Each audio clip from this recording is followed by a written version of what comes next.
मला अतिशय आनंद आहे की आज पुन्हा एकदा मुंबई महानगरपालिकेमध्ये महापौर आणि उपमहापौरपदी शिवसेना भारतीय जनता पार्टी महायुतीचे आमचे सदस्य विराजमान झाले आहेत।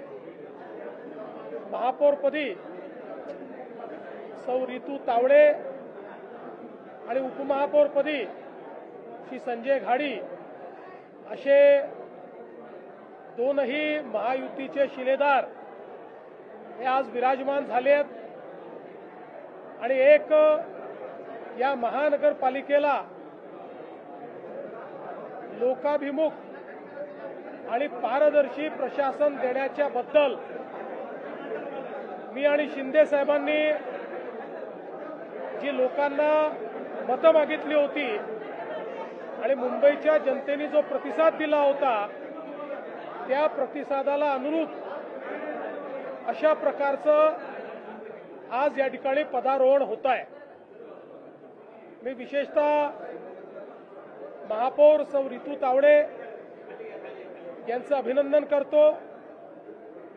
एक अनुभवी आणि अस्सल मराठी चेहरा म्हणून त्यांच्याकडे बघितलं जात आहे। त्यांनी मागच्या काळातही मुंबईकरांच्या प्रश्नांकरता नेहमीच आक्रमक अशा प्रकारची भूमिका घेतलेली आहे आणि मला विश्वास आहे की यापुढे देखील त्यांच्या माध्यमातून मुंबईच्या विकासाचा जो कार्यक्रम महायुतीच्या सरकारने सुरू केलेला आहे तो आता महानगरपालिकेच्या माध्यमातून अतिशय चांगल्या पद्धतीने राबवला जाईल। सोबतच उपमहापौर म्हणून जुने जाणते अनुभवी शिवसैनिक संजय घाडी त्या ठिकाणी आहेत। त्यांच्याही अनुभवाचा फायदा हा निश्चितपणे मिळेल। आमचा हा प्रयत्न असेल की हिंदू हृदय सम्राट शिवसेना प्रमुख बाळासाहेब ठाकरे यांच्या जन्मशताब्दीच्या निमित्ताने त्यांना अपेक्षित अशा प्रकारचं प्रशासन या महानगरपालिकेच्या माध्यमातून आम्ही चालवू आणि आमचे महापौर उपमहापौर आणि आमचे सगळे पदाधिकारी मिळून या महानगरपालिकेला एक दिशा देतील आणि सामान्य मुंबईकरांची जी स्वप्न आहेत ती स्वप्न पूर्ण करण्याचं काम ते करतील। त्याला पूर्ण ताकद देण्याचं काम महायुतीचं सरकार करेल। मी आणि माननीय शिंदे साहेब पूर्ण ताकदीने आम्ही त्यांच्या पाठीशी उभं राहू आणि त्यांच्या माध्यमातून जी आपण नवीन मुंबई घडवतो आहोत त्याला गती देण्याचं काम आम्ही करू।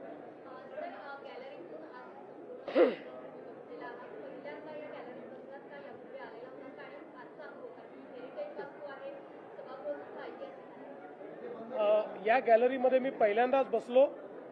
यापूर्वी एका कार्यक्रमाकरता या सभागृहात बसलो होतो पण गॅलरीमध्ये कधी बसलो नव्हतो आणि अशा प्रकारे सभागृहाचं कामकाज देखील मी पहिल्यांदाच बघितलेलं आहे आणि मला अतिशय समाधान आहे की अशा पद्धतीनं या ऐतिहासिक वास्तूमध्ये ज्याला आपण सांगितलं की हेरिटेज अशा प्रकारची प्रॉपर्टी आहे त्या ठिकाणी अशा एका महत्त्वाच्या सोहळ्याचं साक्षीदार होणं हे देखील मला असं वाटतं अतिशय महत्त्वाचं आहे। सर, तुम्ही ज्या प्रमाणे आव्हान केलं होतं ट्रिपल इंजिन सरकार असावं, आता हे तिसरं इंजिन तुमच्यासोबत जोडलं गेलेलं आहे, काय बदल दिसू शकतो मुंबईकरांना आणि अपेक्षा वाढतील का मुंबईकरांच्या? शेवटी पहिली गोष्ट तर आपण सगळ्यांनी लक्षात घेतली पाहिजे की महानगरपालिका ही लोकशाहीचं एक महत्त्वाचं अंग आहे आणि सुप्रीम कोर्टाच्या ऑर्डरमुळे तिथे प्रशासक होते पण प्रशासकाचं राज्य हे लोकशाहीला अपेक्षित नाही आहे। लोकप्रतिनिधींचं राज्य हे लोकशाहीला अपेक्षित आहे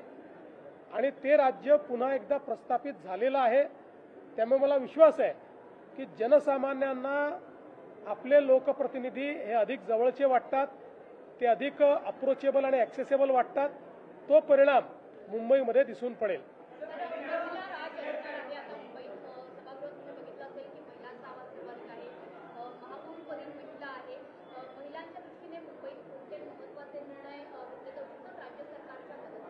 मला असं वाटतं की आता हा सगळा अजेंडा तुम्ही महापौर उपमहापौरांना विचारला पाहिजे.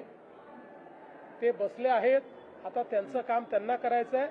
त्यांना जी मदत लागेल ती देण्याचं काम आम्ही करू.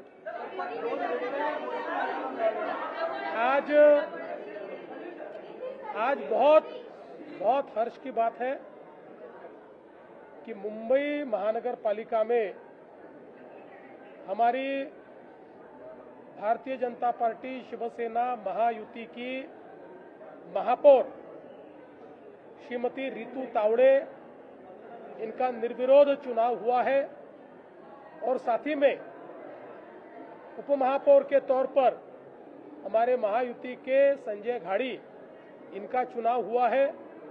मैं दोनों को बहुत बहुत बधाई देना चाहता हूं. विशेष रूप से हम लोगों ने जनता को जो वादे किए थे उन वादों को पूरा करने का काम अब ये महानगर पालिका करेगी. श्रीमती रितु तावड़े एक अनुभवी इस प्रकार की नगर सेविका है. उन्होंने पिछले समय भी बहुत जनताभिमुख इस प्रकार का कार्य किया है. उनको महानगर पालिका के प्रशासन की भी समझ है, जनता की नब्ज को भी वो जानती है. इसलिए मुझे पूर्ण विश्वास है कि महानगर पालिका को वह अच्छा नेतृत्व देंगी और महापौर के रूप में जो आम मुंबईकर है उसके सपनों को वो पूरा करेगी. संजय घाड़ी उपमहापौर के रूप में जो चुने गए हैं, एक अनुभवी इस प्रकार के शिव सैनिक है और मेरा विश्वास है कि वे भी पूरी ताकत के साथ इस प्रशासन को चलाने में मदद करेंगे. हमारा प्रयास ये होगा कि ये साल हिंदू हृदय सम्राट शिवसेना प्रमुख बाला साहेब ठाकरे जी के जन्म शताब्दी का साल है. इसलिए उनके सपनों को पूरा करने का प्रयास हमारी महानगर पालिका के माध्यम से होगा और साथ साथ समूचे देश में प्रधानमंत्री मोदी जी ने जिस प्रकार से जन जन के लिए विकास का कार्य किया है, गरीब मध्यम वर्गीय सभी तक जो विकास पहुंचाया है, उसी विकास को आम मुंबईकर तक पहुंचाने का काम हमारी महानगर पालिका करेगी. ये मुझे पूर्ण विश्वास है. मैं और एकनाथ शिंदे जी पूरी ताकत के साथ इस महानगर पालिका को मदद करेंगे.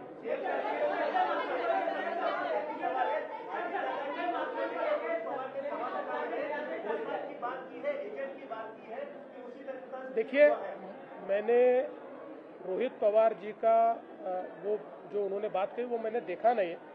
थोड़ा बहुत उसके बारे में मुझे मालूम है.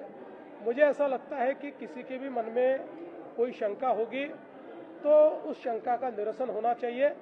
इस दृष्टि से भारत के कानून में जिस प्रकार के जांच एजेंसियां हमारे पास उपलब्ध है और ऐसे मामलों में जिस प्रकार की जांच अपेक्षित है वो सारी जांच शुरू हो चुकी है. मुझे ऐसा लगता है कि इसमें सबसे महत्वपूर्ण होती है जो डीजी सेफ्टी, उनकी जो जांच होती है वो सबसे महत्वपूर्ण होती है. वो भी जांच चल रही है. ब्लैक बॉक्स भी मिला हुआ है. तो मुझे ऐसा लगता है कि हमने इस जांच को समाप्त होने का इंतजार करना चाहिए. लेकिन किसी के भी मन में कोई शंका होगी तो उस शंका का भी निरसन होना चाहिए. मैं तो स्पष्ट रूप से कहना चाहता हूं कि सबसे पहले केंद्र सरकार को मैंने ही चिट्ठी लिखी थी कि इस प्रकार का ये जो एक एक्सीडेंट हुआ है इसकी पूर्ण रूप से जांच होनी चाहिए, क्योंकि आगे में अगर इसमें क्या क्या गलतियां हुई है ये समझ में आएगा तभी हम लोग हमारे आसमान को और हमारे एविएशन को सेफ रख पाएंगे और केवल नेता ही नहीं, आम जनता को भी हम लोग सेफ रख पाएंगे. आज मी सर्वप्रथम मुंबईकरांना मनापासून धन्यवाद देतो. मुंबईकरांनी महायुतीला कौल दिला आणि खऱ्या अर्थाने विकासाला स्वीकारलेला आहे आणि म्हणून महायुतीचे महापौरपदी महायुतीच्या रितुताई तावडे या बिनविरोध आज निवडून आल्यात. मी त्यांचं अभिनंदन करतो आणि उपमहापौरपदी संजय घाडी महायुतीचे हे बिनविरोध निवडून आले, त्यांचेही मी अभिनंदन करतो. दोघंही अतिशय कार्यक्षम आणि अनुभवी महापौर उपमहापौर महायुतीने मुंबई महापालिकेला, मुंबई शहराला दिलेले आहेत. खरं म्हणजे मुंबईमध्ये आमचं महायुतीचं सरकार आल्यानंतर मी 2.5 वर्ष काम केलं. आता देवेंद्रजी गेले वर्षभरापासून काम करतायत. गेले 3.5 वर्षामध्ये ज्या मुंबईच्या विकासाला आम्ही चालना दिली महायुतीने, कामाची पोचपावती मुंबईकरांनी या ठिकाणी आम्हाला दिलेली आहे. खऱ्या अर्थाने आम्ही जी मुंबईकरांना आश्वासनं दिली, वचनं दिली, त्याच्यावर मुंबईकरांनी विश्वास ठेवलेला आहे आणि महायुतीला भरघोस असं यश या मुंबईकरांनी दिलंय. त्याबद्दल म्हणजे विकासाला प्राधान्य आणि विकासाला मुंबईकरांनी स्वीकारलेला आहे.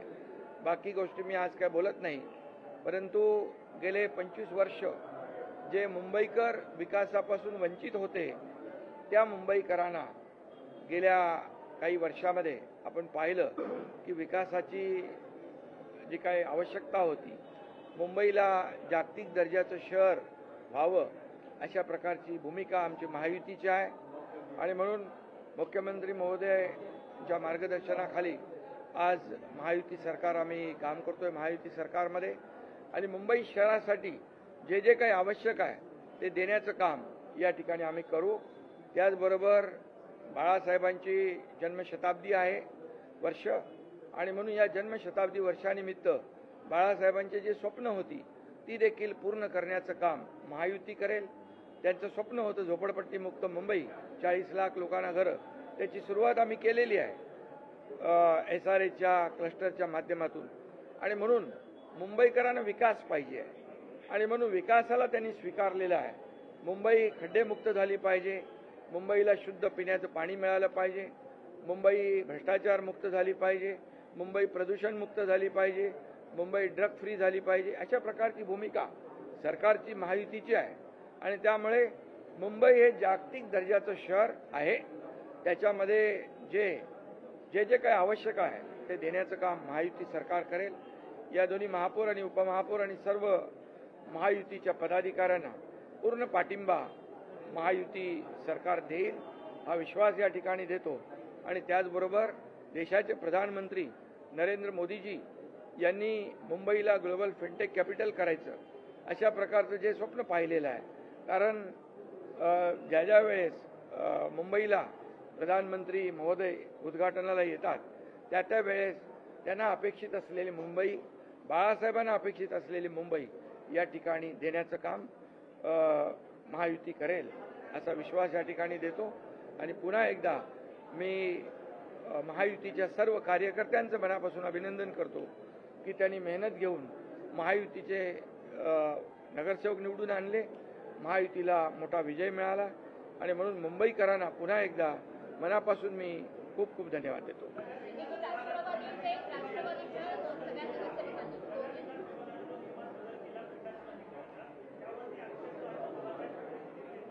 सर्व नियमानुसार केलेलं आहे. नियमबाह्य काम महायुती सरकार करत नाही.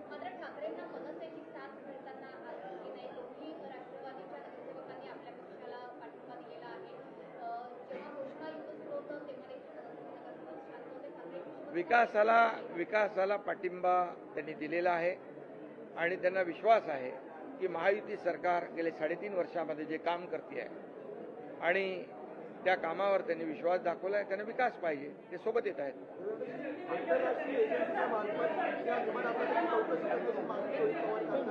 असं आहे की रोहित पवार काय बोलले हे काही मी पूर्ण ऐकलेलं नाही. मला जी काही माहिती आहे त्यात त्यांनी काही प्रेझेंटेशन केलेलं आहे आणि वेगवेगळ्या माध्यमांमध्ये किंवा वेगवेगळ्या लोकांनी ज्या शंका उपस्थित केलेल्या त्या शंका त्यांनी त्या ठिकाणी पुन्हा उपस्थित केल्या.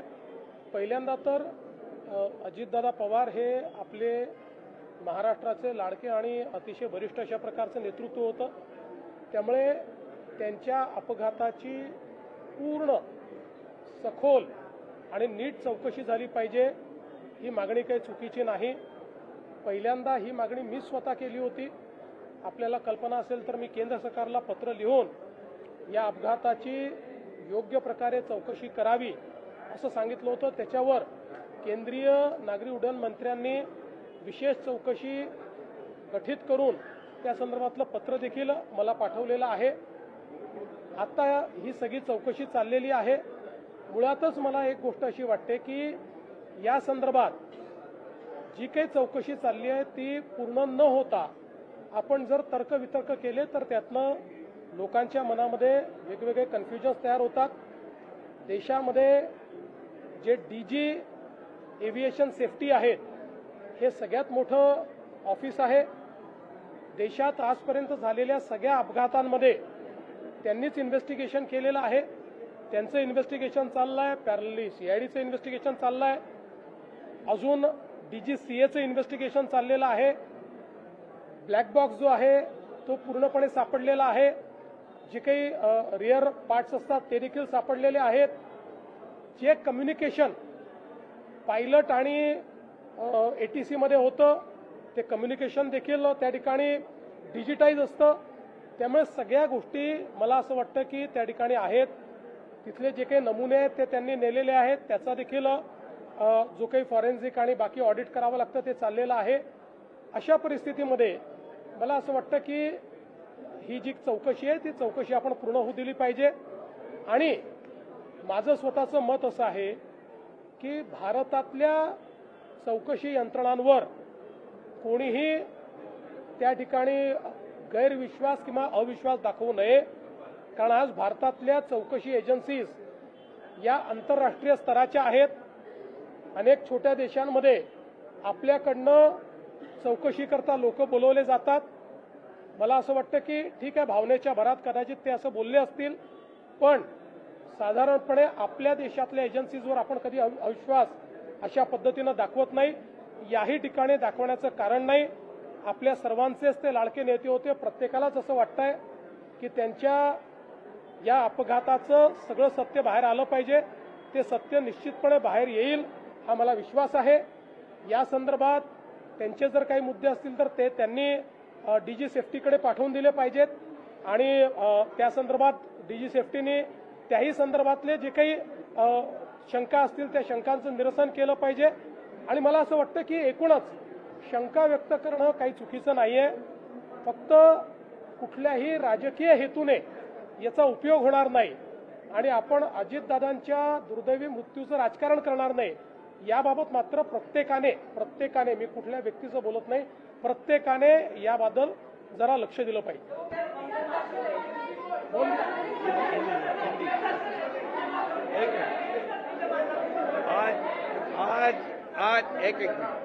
आज बहुत ही खुशी की बात है.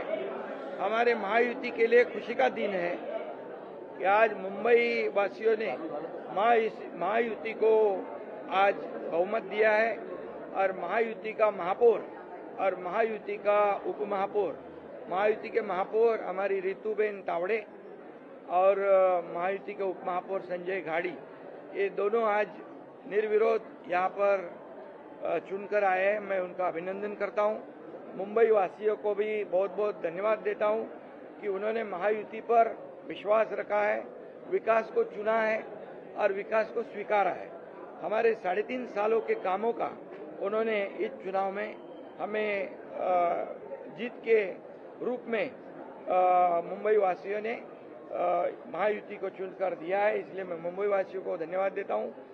हिंदू हृदय सम्राट बाला साहेब ठाकरे जी की जन्म शताब्दी वर्ष है और इस वर्ष के औचित्य पर उनके जो सपने हैं, मुंबई को विकसित करना, मुंबई को साफ सुथरे रास्ते देना, मुंबई झोपड़पट्टी मुक्त करना, प्रदूषण मुक्त करना, भ्रष्टाचार मुक्त करना, गड्ढों से मुक्त करना, ये सब काम महायुति करेगी. और हमारे देश के आदरणीय प्रधानमंत्री नरेंद्र मोदी जी का भी सपना है कि मुंबई वर्ल्ड क्लास होनी चाहिए.